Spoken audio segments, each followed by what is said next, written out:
Une envie de mojito et le visage de Che Guevara à tous les coins de rue. Pas de doute, on est bien à la Havane, mais au-delà de tous ces clichés, nous sommes ici pour aller à la rencontre des artistes de la ville, à l'heure d'un rapprochement historique entre Cuba et les États-Unis. Le drapeau américain flottant dans le ciel cubain, inimaginable il n'y a pas si longtemps. Jusque décembre 2014, date à laquelle le président Obama envisage officiellement de mettre fin à 50 ans d'embargo économique et diplomatique. En fait, je crois que la meilleure façon de préserver les intérêts et les valeurs américaines, ainsi que d'aider le peuple cubain en général, c'est d'entamer un processus de normalisation des relations entre nos gouvernements et d'accroître les contacts entre nos citoyens et les leurs. Au-delà du symbole, c'est une nouvelle ère qui s'ouvre pour les Cubains. Certains pourtant craignent de voir leur île perdre son authenticité avec l'arrivée de l'économie de marché. Comment les artistes vivent cette transition historique? Comment voient-ils l'avenir de leur pays? Nous sommes ici pour le découvrir. Hola, Idania. Hola. ¿Cómo estás? Muy bien. You too. Shall we go? Vamos.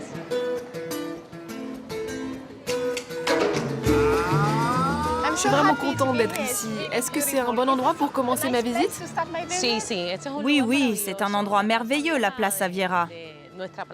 C'est notre Plaza Vieja, c'est très beau, mais aussi très emblématique puisqu'elle reflète les traditions et l'architecture cubaine de l'époque.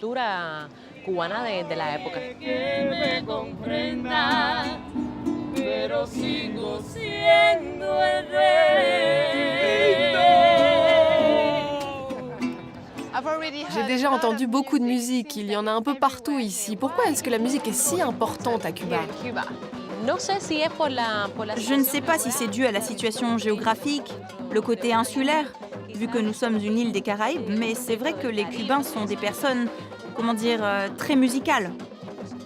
Vous l'avez dans le sang. Oui, c'est ça, c'est dans notre sang. La musique, la danse, le spectacle. Je pense que c'est aussi dû aux conditions de vie qui ne sont pas les meilleures. Ça rend les gens plus créatifs. Les Cubains sont capables de faire beaucoup avec très peu de choses. Comme on dit ici, ils se débrouillent. Idania Valdés fait partie d'une des institutions cubaines, un groupe aux mélodies ayant fait le tour du monde.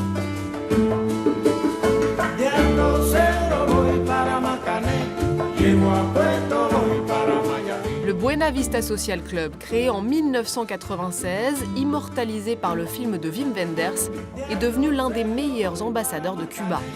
Idania est la fille d'un des membres fondateurs de la troupe et c'est avec fierté qu'elle a repris le flambeau.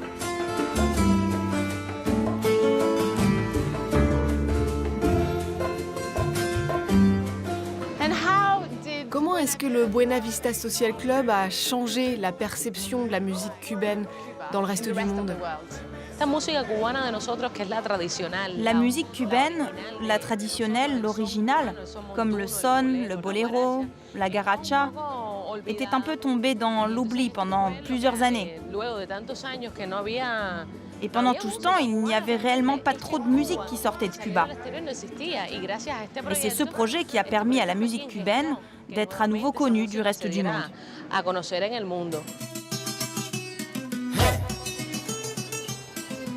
Des ruelles un peu carte postale de la vieille Havane à un quartier plus moderne de la capitale où je retrouve Raúl Paz. Pour lui, la musique cubaine ne s'arrête pas au Buena Vista Social Club.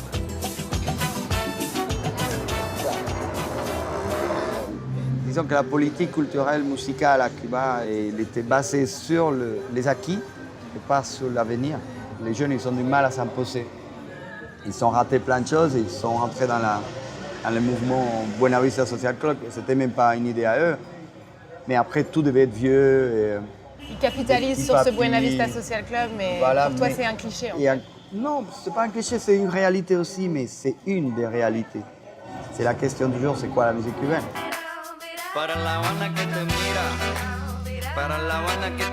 Sortir la musique cubaine des clichés, Raúl Paz s'y évertue depuis plus de 20 ans. Forcé à l'exil au milieu des années 90, c'est d'abord en France qu'il se fait connaître avec des titres mêlant rythme cubain et influence pop-rock. Après une quinzaine d'années loin de son pays, le chanteur décide de rentrer à Cuba en 2010.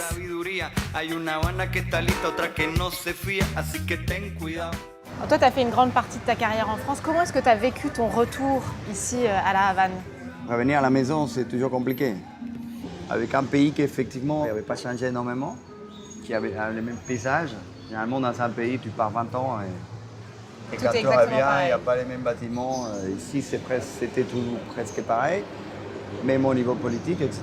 Mais on sentait qu'il y avait une responsabilité un peu civile à prendre. Parce que si on part tous et on fait tous une vie ailleurs, on critique de l'extérieur, c'est simple, mais on ne fait rien.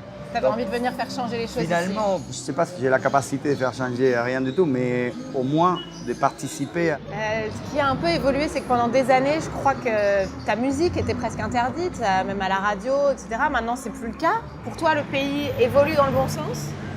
Oui, de toute façon, évolue. Après, le bon sens, on verra. Effectivement, au moins, il y avait plein de choses un peu intolérables qui existaient avant, qui commencent. À l'arrivée de Raúl Castro au pouvoir, en tout cas, ça commençait à se libérer. Je pense que c'était nécessaire, c'était important. Depuis quelques années, il y a un mouvement interne qui fait que les gens commencent à se remettre à rêver. Et ça, c'est déjà pas mal. Caminando por La Habana.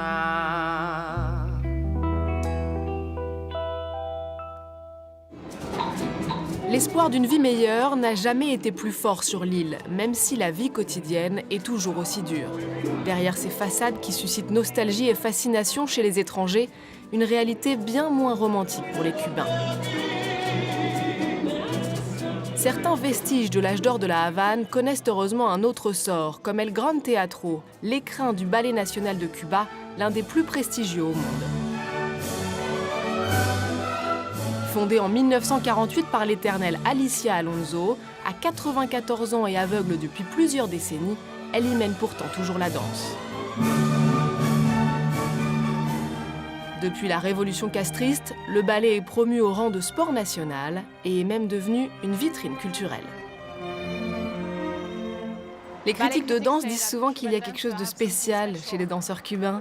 Je pense que c'est le cas, oui. Et vous, vous en pensez quoi? Je sais pas, l'énergie, je pense, ou le sourire.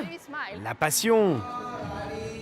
L'un de ses plus célèbres représentants est le danseur étoile Carlos Acosta.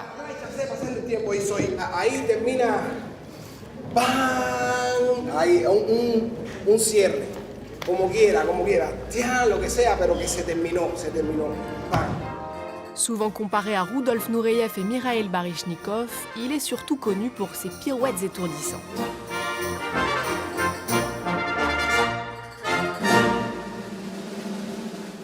Carlos, vous avez grandi à Los Pinos, un quartier très pauvre de la Havane.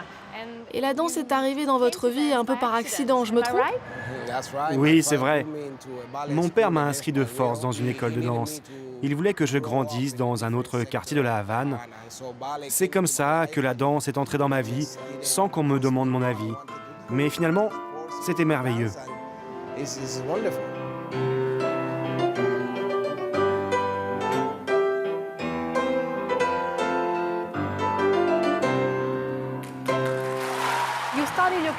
Vous avez commencé votre carrière ici à Cuba, à un moment qu'on appelle la période spéciale, pendant laquelle l'URSS a cessé de soutenir le régime castriste. À quoi ressemblait votre quotidien en tant que danseur à cette époque? Il y avait beaucoup de privations. Pas de nourriture ou presque, des coupures de courant qui pouvaient durer 24 heures. Beaucoup de Cubains ont fui sur des radeaux ou des embarcations de fortune. C'était très traumatisant. Dans votre autobiographie No Way Home, vous avez décrit ce sentiment de solitude et d'isolement que vous ressentiez en vivant et en travaillant loin de chez vous. Pouvez-vous nous en parler un peu plus? Vous savez, je n'étais qu'un adolescent. Je suis parti au moment où j'avais le plus besoin de mes parents. Ça m'a rempli d'un grand sentiment de solitude. Et j'ai vraiment ressenti le besoin de rentrer. Alors que tout le monde voulait fuir le pays, j'étais sans doute le seul à vouloir y retourner.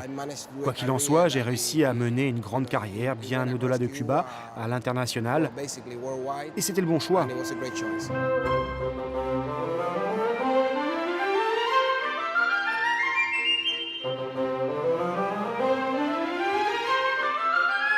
Et quelle différence y avait-il à travailler en Europe, en Angleterre, par rapport à Cuba? Qu'est-ce que ça changeait pour vous en tant que danseur?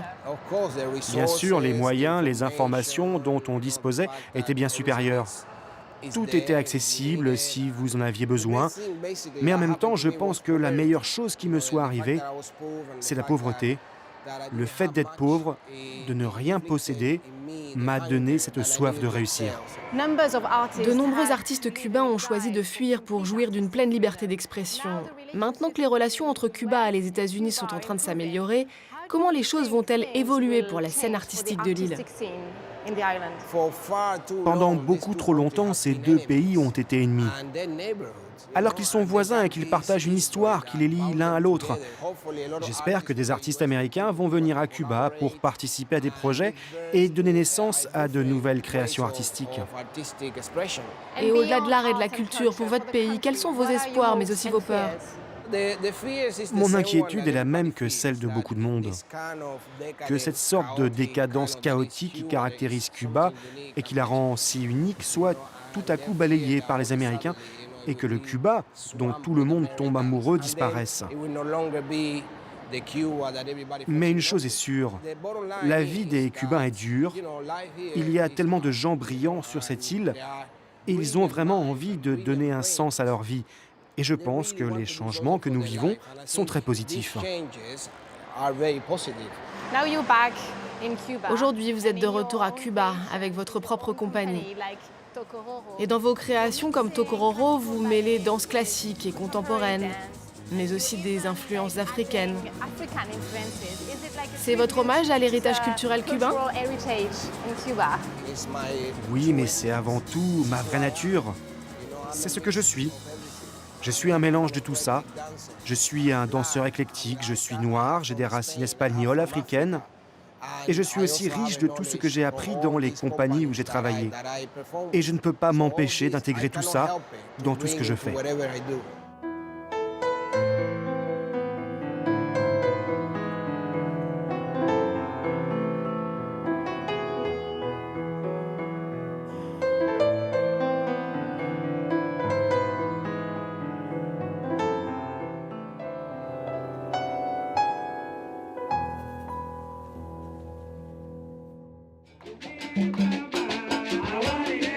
Comme le dit si bien Carlos Acosta, à Cuba, la danse comme la musique sont à l'image de l'histoire du pays, riche et métissée. Des tambours africains aux mélodies andalouses en passant par le chant des esclaves.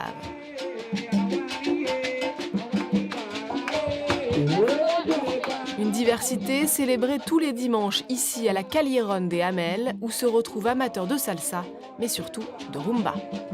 La rumba est vraiment importante dans notre vie. Notre patrimoine et notre joie de vivre sont concentrés ici dans cette ruelle.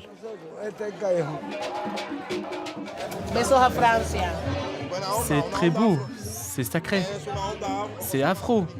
Il y a beaucoup de graffitis.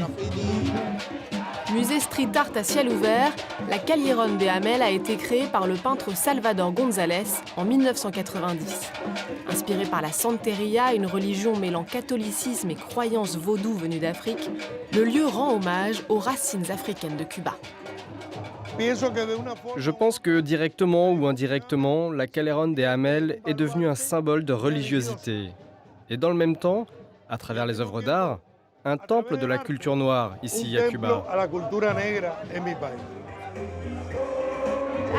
de Amel, on retrouve évidemment de la rumba, de la salsa, du cha-cha, mais aussi de la musique bien plus moderne, comme du rap cubain.